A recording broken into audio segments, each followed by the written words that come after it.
بسم اللہ الرحمن الرحیم۔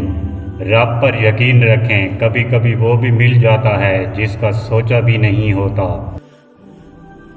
دعا نصیب والوں کو ملتی ہے، اس لیے جب کوئی آپ کو دعا دے تو اس کے لفظوں پر صادق کے دل سے آمین کہو۔ صدقہ دو، چاہے تھوڑی سی چیز سے، اس لیے کہ خدا کے لیے تھوڑی سی چیز بھی اگر صادق نیت سے ہو تو عظیم ہے۔ امام جعفر صادق علیہ السلام نے فرمایا، دنیا میں لوگ باپ دادا کے ذریعے سے متعارف ہوتے ہیں اور آخرت میں اعمال کے ذریعے سے پہچانے جائیں گے۔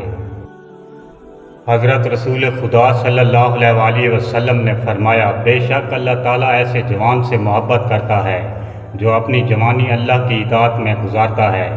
تم پر ضروری ہے کہ جوانوں پر زیادہ توجہ دو، کیونکہ وہ نیکی کے کاموں میں جلدی عمل کرتے ہیں۔ مصیبت میں گھرے بندے کو سب سے پہلے مدد کی ضرورت ہوتی ہے۔ نصیحت کا فریضہ بعد میں بھی ادا کیا جا سکتا ہے۔ حضرت علی علیہ السلام نے فرمایا، اپنے جسم کو ضرورت سے زیادہ مت سنوارو، اسے مٹی میں مل جانا ہے۔ سنوارنا ہے تو اپنی روح کو سنوارو، کیونکہ اسے اپنے رب کے پاس جانا ہے۔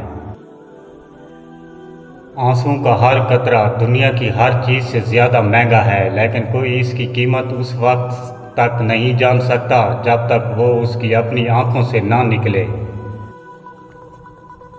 میرے رب کا ہر فیصلہ اچھا ہے، وہ جس حال میں بھی رکھے وہ حال اچھا ہے۔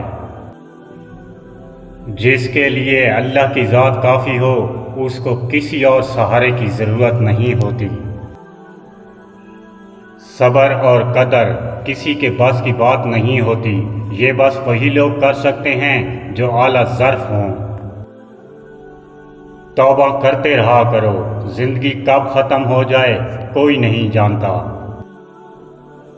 تقدیر کے لکھے پر کبھی شکوہ نہ کرنا اے انسان، تو اتنا عقل مند نہیں کہ رب کے راز سمجھ سکے۔ فرمان حضرت علی علیہ السلام، انسان واحد ایسی مخلوق ہے جس کا زہر الفاظ میں ہوتا ہے۔ آخر میں گزارش ہے کہ میرے چینل سبسکرائب کر دیجئے گا۔ اللہ نگہبان، دعا گو ساگر۔